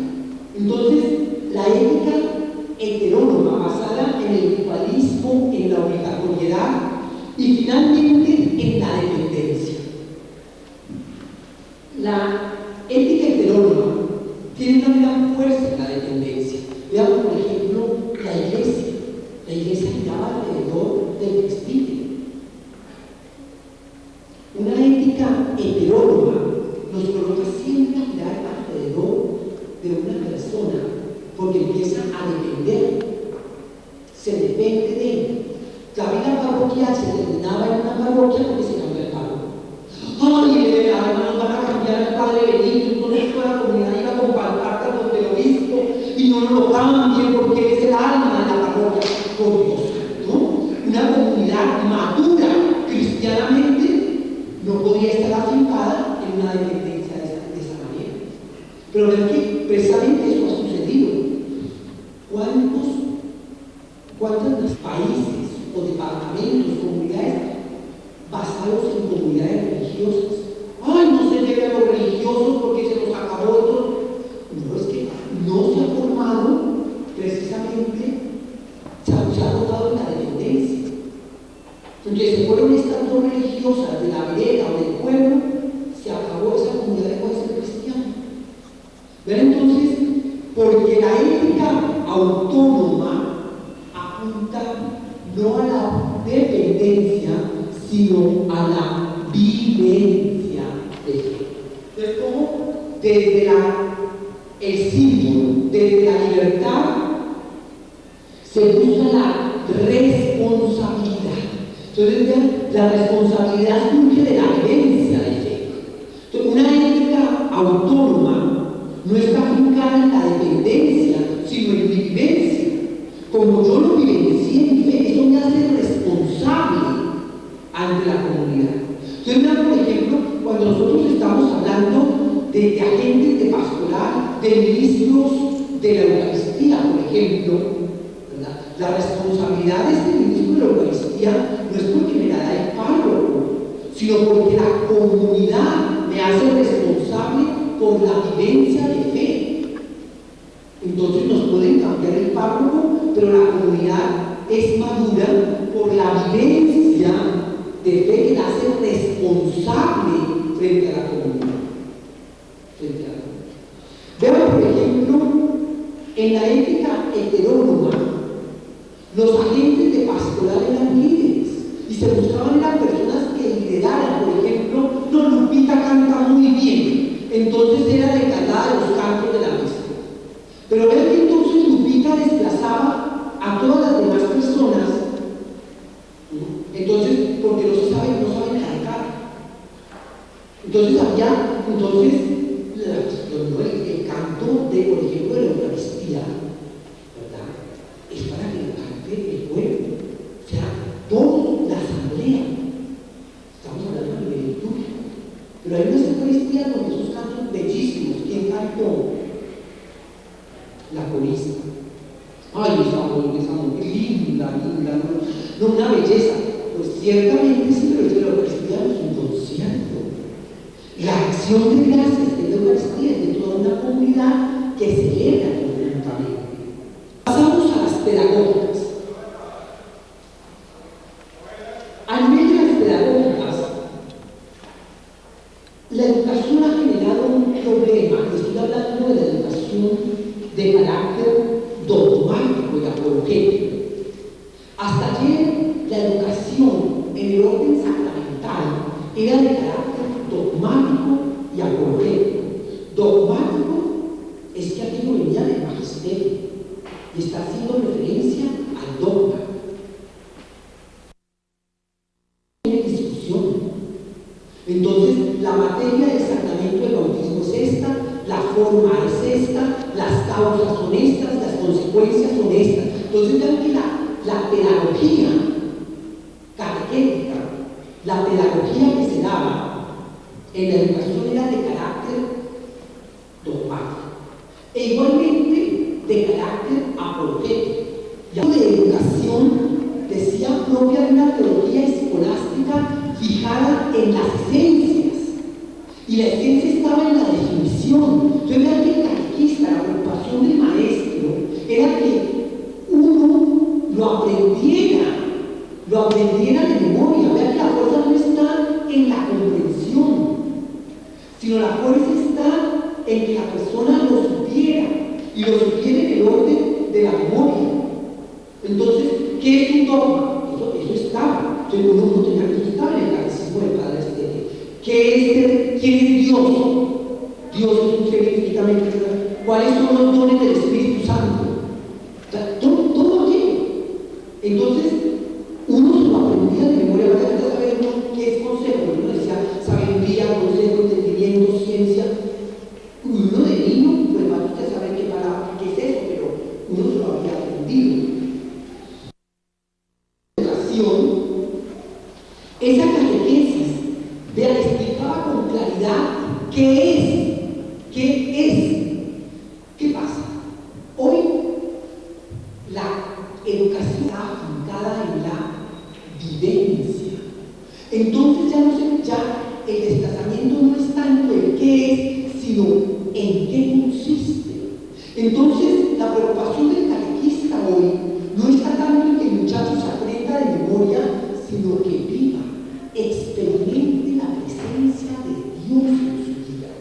Y entonces, caramba, De nada sirven los encuentros juveniles de estos jóvenes que se preparan para la confirmación si ellos no están experimentando la necesidad que se tiene de la solidaridad, por ejemplo, o de vivir la justicia, o de compartir. Entonces, caramba, cuando se hace un encuentro y a la hora de almuerzo, lo que todos trajimos lo vamos a compartir, entonces este muchacho va comprendiendo qué significa ser cristiano. Por ejemplo, el orden de la justicia, por tomar. O qué significa orar. Orar. Yo les confieso que siendo novicio, entré muy joven a la comunidad, a los 17 años, terminado el bachillerato. Y claro, en el noviciado nosotros tenemos por regla orar 1 hora diaria. Pero entonces, claro, uno tiene, como todo hábito, le tienen que enseñar, pero 1 hora para uno decía, no, pero si un padre nuestro lo resuelve segundo. No, eso no es orar, por ejemplo, eso no es solo. Entonces, y uno se arrodillaba en su cuarto, nosotros teníamos lo que se llamaban los famosos bedeles de la oración, que era, nombraban a un novicio mayor que tenía que saber si estábamos orando. Entonces él contaba los que estaban en la capilla, luego se iba al jardín a ver quiénes estaban orando y luego en los cuartos. Pero entonces cada uno se arrodillaba y entonces no podía que se había pasado la hora y uno miraba el reloj. 3 minutos. Entonces, la cuestión es que, vean, la fuerza hoy catequética es vivencial. Sobre esto volveré, pero vean, por ejemplo, la fuerza que hoy tiene un catequista no es uno que muchos saben. Porque la cuestión no es que trajimos a un catequista para la parroquia que es doctor. La fuerza de un catequista está en el testimonio. Y aquí lo mismo que está sucediendo en las comunidades eclesiales. No es tanto un líder cuando un pastor. Y el pastor entonces todo un testimonio a nivel vivencial. Hay algo que luego volveremos, pero que en este momento a lo que vamos es en las líneas pedagógicas. Hubo todo ese desplazamiento de una educación de carácter dogmático, apologético, a una educación de carácter vivencial, que hace más la fuerza en el proceso catequético. La escolástica, la fuerza la hacía en la esencia, mientras que la vivencia la hace en el proceso. Hoy por eso los sacramentos se entienden como procesualmente, se entienden procesualmente. Por eso son problemática en el orden de las pastorales. Iba en la línea, por un lado, se daba la evangelización y por otro lado podía ir el sacramento. La evangelización, la fuerza la tenía por un lado y por otro lado iba la práctica de la justicia. O igualmente entre sacramento y justicia, mientras una fuerza hacía el sacramento, eso no tenía nada que ver con la vivencia de la justicia. Y así pudiéramos nosotros esta famosa tricotomía en el orden de la vida cristiana marcó durante mucho tiempo un problema verdaderamente serio. Se podía colocar una evangelización cuya fuerza fue mucho más a nivel de lo esencial, de la inteligencia. Vean, por ejemplo, celebramos los 500 acciones y Santo Domingo nos abre la puerta hacia la nueva evangelización. ¿Qué se está entendiendo sino la unidad? Porque a nivel pastoral lo que hubo fue una división muy grande entre la evangelización como enseñanza de la iglesia. Entonces eso no tenía nada que ver con la práctica ritual, que eran los sacramentos, y esto nada tenía que ver con la práctica de la justicia. Eso es lo que se llama tricotomía pastoral. Tricotomía es que entonces la persona estaba completamente dividida, y así lo vivimos. Uno puede estar para salir a un templo un domingo después de la misa de 12, y entonces va los dos niños adelante, la señora bravísima con su esposo porque llegó a la madrugada del domingo borracho, el tipo pateando a niños adelante, echa adelante que no sé cuánto, ¿no? Y acaban de salir de la Eucaristía, banquete de amor. Entonces, vean, la tricotomía no es, esa es la tricotomía en la práctica, en la praxis. Eso es. La evangelización es que esta pareja es cristiana, su familia es cristiana. Pero la práctica sacramental es otra cosa y la práctica de la justicia es otra. Entonces, ven, hay una verdadera ruptura vivencial, porque es que en el centro estamos nosotros. O sea, precisamente es la persona la que está viviendo esa tricotomía. Finalmente, entramos a lo que podríamos decir problemática del orden de lo que he llamado histórico-teologales institucionales.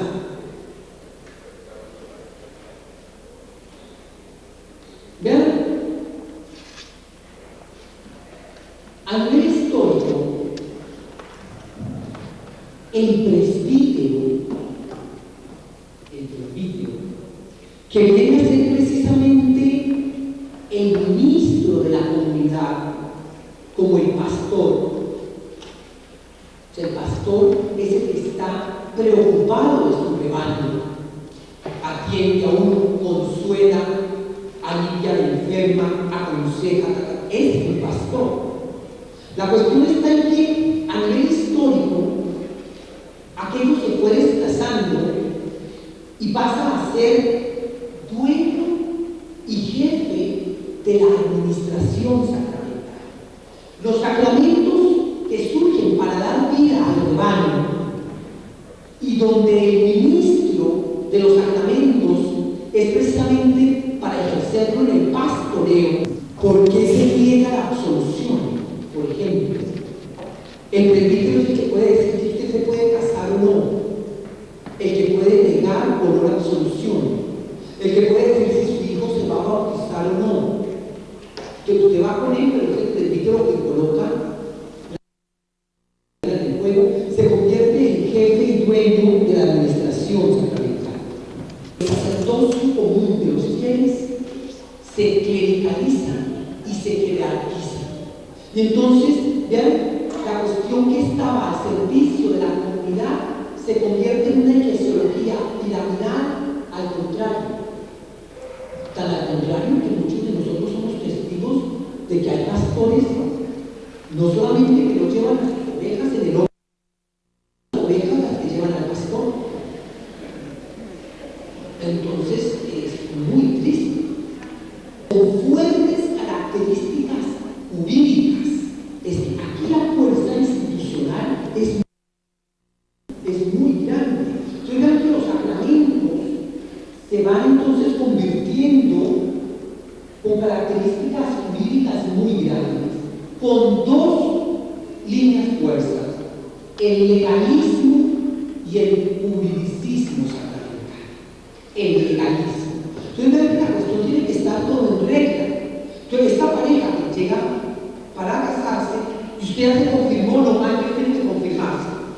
Entonces, se hace confirmación para novios que ya se van a casar, pero cuando no se han confirmado, tiene que confirmarse primero. Entonces, vean que aquí no es para seguir el legalismo. El legalismo es la secuencia. Entonces, el legalismo sacramental es llenar una serie de requisitos. El legalismo y luego el juridicismo. Entonces, cumpla con aquello sacramental, ya lo demás. Entonces, el juridicismo y el legalismo tienen una gran fuerza a nivel institucional. institucional.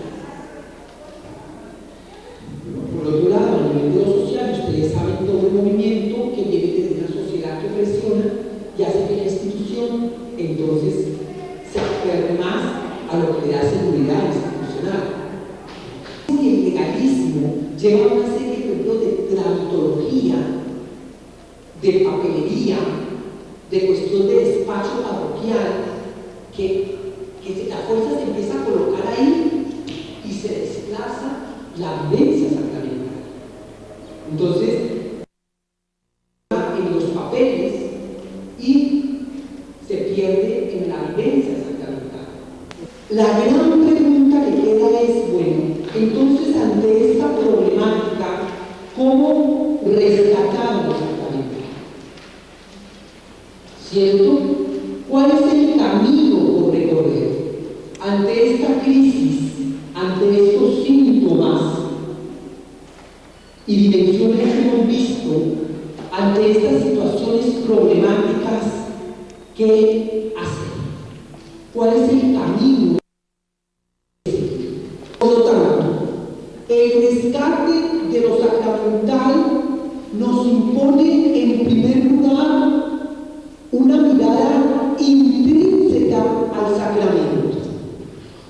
O cuando nosotros hoy estamos hablando de rescatar lo sacramental, el rescate de lo sacramental impone en nosotros una mirada al sacramento mismo, o sea, a comprender en verdad qué significa lo que estamos celebrando. Significa esta fuerza propia del sacramento, esta relación vital del sacramento y finalmente esta relación comunitaria que es la que se vive y se comunica. Indiscutiblemente estamos haciendo referencia a que nuestra mirada se tiene que volver al fundamento de la vida sacramental. El camino que vamos a seguir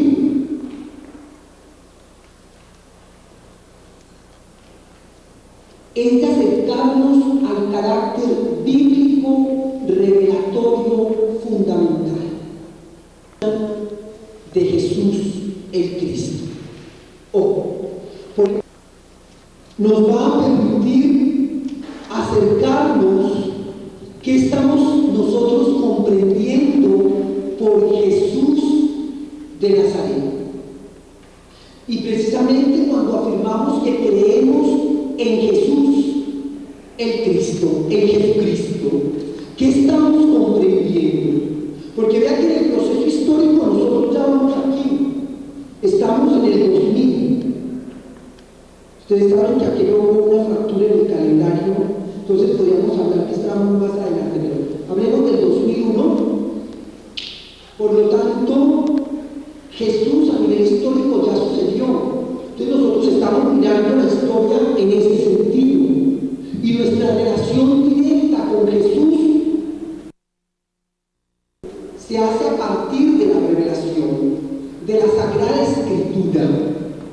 Y entonces tenemos nosotros que colocarnos en contacto con ella para descubrir a ese Jesucristo.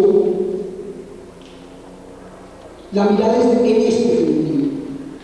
Por lo tanto, los sacramentos se encuentran precisamente allí. Pero nosotros se ha desvanecido la presencia de Jesucristo y se le ha dado el realce a la vida sacramental. Esta mirada a Jesucristo nos lleva a ver en primer lugar que se habla de Él como el preexistente.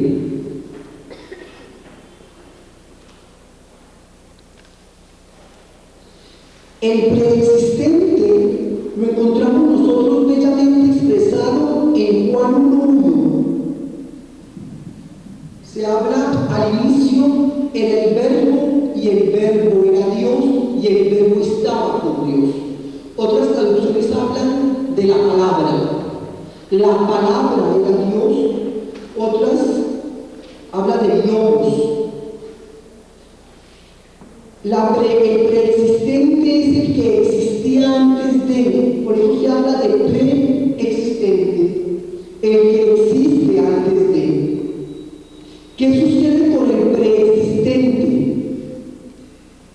Se habla precisamente entonces la segunda persona, se habla del Hijo, que juntamente con el Espíritu y el Padre existía antes de. Entonces por eso se habla de Jesús, el Cristo, antes se habla como el preexistente. ¿Qué sucede? El preexistente se encarna.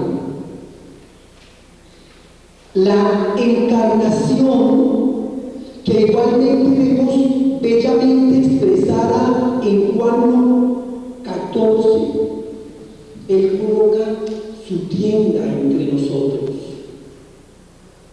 Otras traducciones hablan de coloca su morada entre nosotros.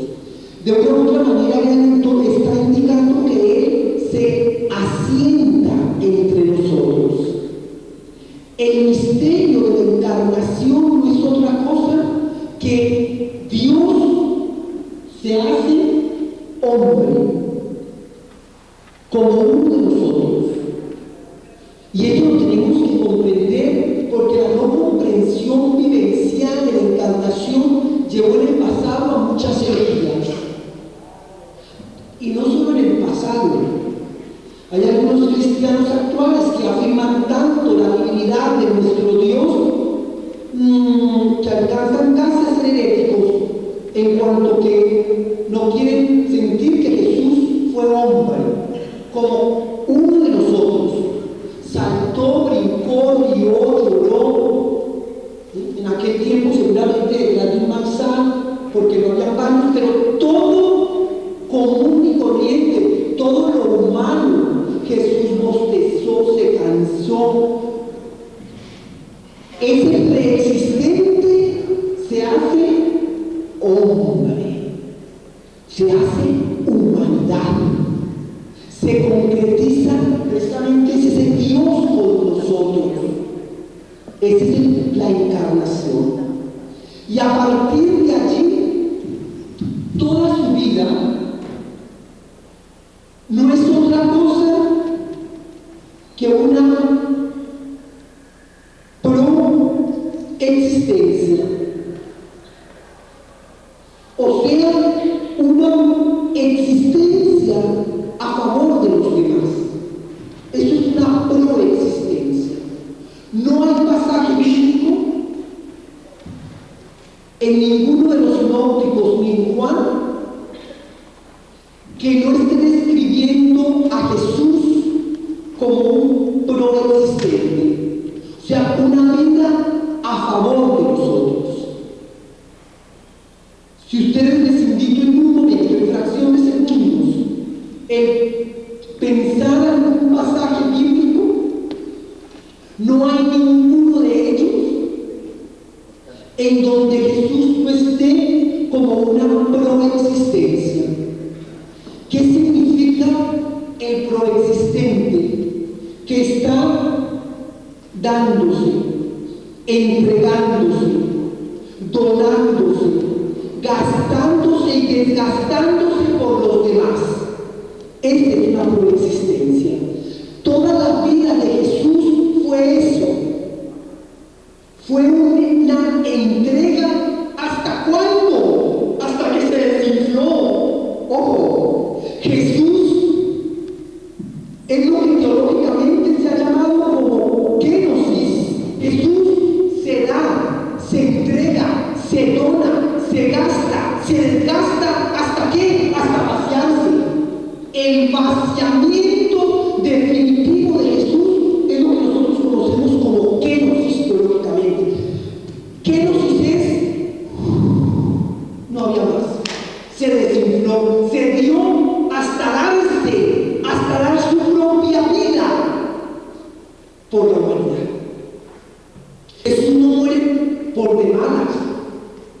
una construcción y se le vino un ladrillo.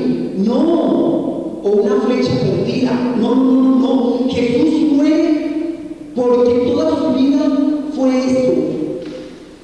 Su existencia fue una proexistencia.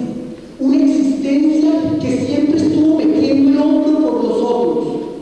¿Hasta cuándo? Hasta que se jubiló, hasta que se vació, hasta que se deshizo. El signo propio del cristiano es la cruz. La lanzada en Jesucristo es precisamente esa.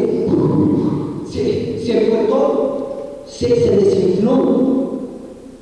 La mayoría de íconos y de artistas que describen toda la vida de la iglesia la dibujan salida de esa lanzada.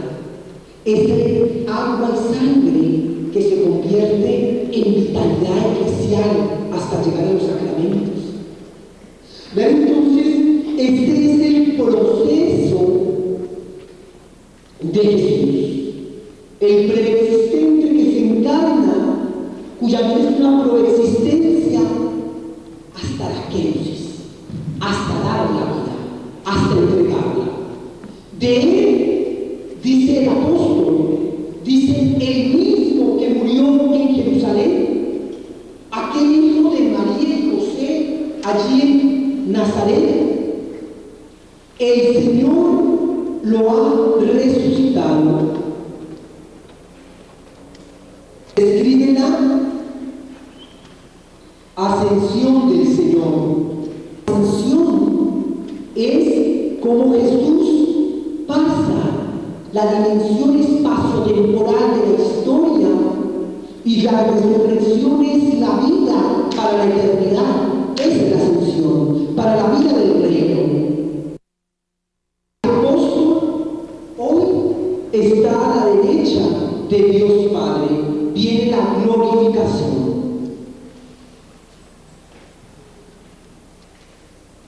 Si nos damos cuenta, lo que he querido compartir con ustedes es el movimiento de Jesús, que es un movimiento hiperbólico. Este es el movimiento. Este es la dinámica de Jesús. La fuerza de Jesús, la energía de Jesús, ¿cuál es esta? La de amarse, la de entregarse, la de darse, la de donarse, siendo una proexistencia. Yo quiero seguirlo. Este es Jesús, el que nos describe en los evangelios, aquel que se encarna en una mujer del pueblo llamada María y que lo colocan allí en Belén, naciendo en una pesebrera.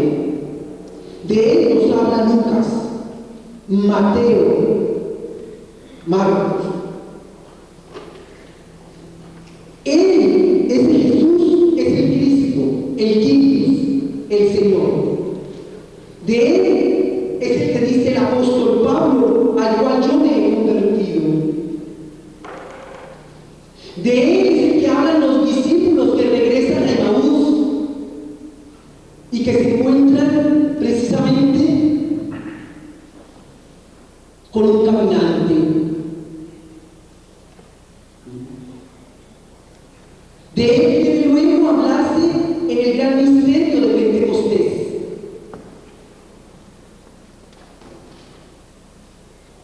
Y hoy está glorificado. Vean, el movimiento es un movimiento hiperbólico. Por lo tanto, cuando yo digo, yo quiero seguir a ese Jesús, el Cristo, quiero ser cristiano, ¿qué es? Se trata de esto. Se trata del seguimiento de Jesús en un modo de vida, una forma de vida. O sea, los sacramentos no son otra cosa que ayudarnos a vivir al estilo de Jesús. Por lo tanto, nuestra espiritualidad, que estoy hablando de la espiritualidad cristiana, es la espiritualidad del seguimiento, no una espiritualidad de imitación. No se trata de ser otros Jesús. Los sacramentos tienen que convertirse en signos vitales. Ahí viene esta dinámica. No es ellos los que me hacen cristiano, sino que precisamente contribuyen a hacerme cristiano. Entonces, ser cristiano no es una sumatoria sacramental, sino que ser cristiano es este estilo de vida, este modo de ser y de proceder. Es la dinámica del grano de trigo, que no da vida sino muere. Cuando nosotros estamos hablando que el rescate de los sacramentales desde la revelación es porque no tiene sentido sino a partir de Jesucristo. La fuerza, la energía propia del sacramento viene de Jesucristo, que es el único sacramento. ¿Cómo comprenderlo? ¿Qué estamos entendiendo cuando decimos que Jesucristo es el sacramento por excelencia? El encuentro entre Dios y el hombre, la manera como Dios se manifiesta de manera más clara es en Jesucristo. Pero igualmente, la respuesta más elocuente del hombre a Dios es Jesucristo. El sacramento de excelencia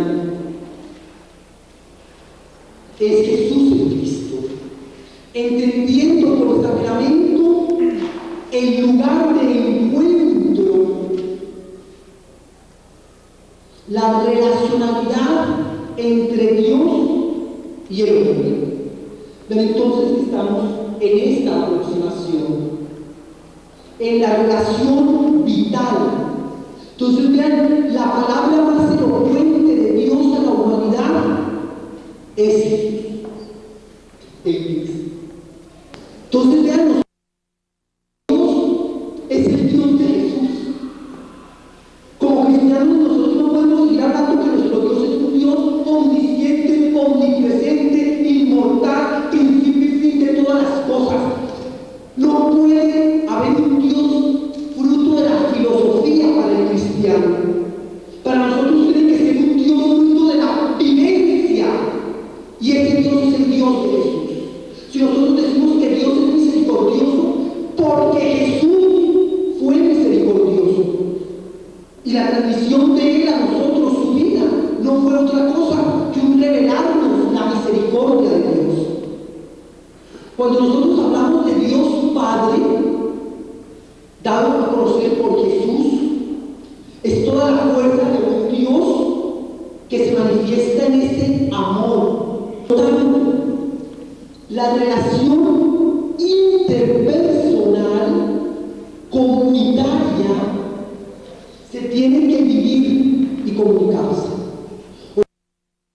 Los sacramentos no son otra cosa que contribuir a ese seguimiento de Jesús propio de los cristianos. Por lo tanto, de la comunitas, de la comunidad. O sea, esa proexistencia, una existencia a favor de nosotros, es meter el hombro para hacer del desconocido mi prójimo y de mi prójimo mi hermano. Ojo a eso. El ser cristiano por excelencia apunta a las comunitas, a la comunidad. Por eso no se puede hablar de mi Eucaristía, mi confesión. Los sacramentos, el ser cristiano hace comunidad, hace vida comunitaria, se ejerce para eso. O sea, la vitalidad se encuentra a nivel interpersonal e intercomunitario. Es el Concilio Vaticano II que como invita qué nos está pasando. Entonces, volver a las fuentes. Y volver a las fuentes, la primera mirada es a la Sagrada Escritura, a la revelación. Vean que antes eso era desconocido. Esto era solamente para algunos. Eran los doctos en teología. La Sagrada Escritura se hace todo asequible para que sea en palabra que se comprenda la ley del mundo.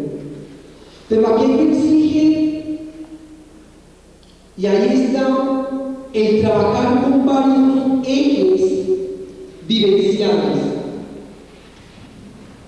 Y entonces está la realidad histórica que nos ha tocado vivir. O sea, si tú te preguntas, tú estás en este punto, tú tienes que preguntarte sobre el aquí y el ahora de tu vida. Para estamos hablando del espacio y del tiempo. Es muy distinto ser cristiano en la Edad Media que ser cristiano ahora. Somos distintos a los cristianos del posconcilio de Trento. Ese aquí y ahora, ese espacio y tiempo que nos ha tocado vivir en la historia, nos exige ser cristianos, teniendo en cuenta otros ejes. El primer eje de coherencia va en la línea de la comunidad eclesial, que es el que se establecía entre precisamente el discípulo y sus compañeros. O sea, cómo se fue tejiendo la eclesia. Porque ustedes saben que la comunidad escrita,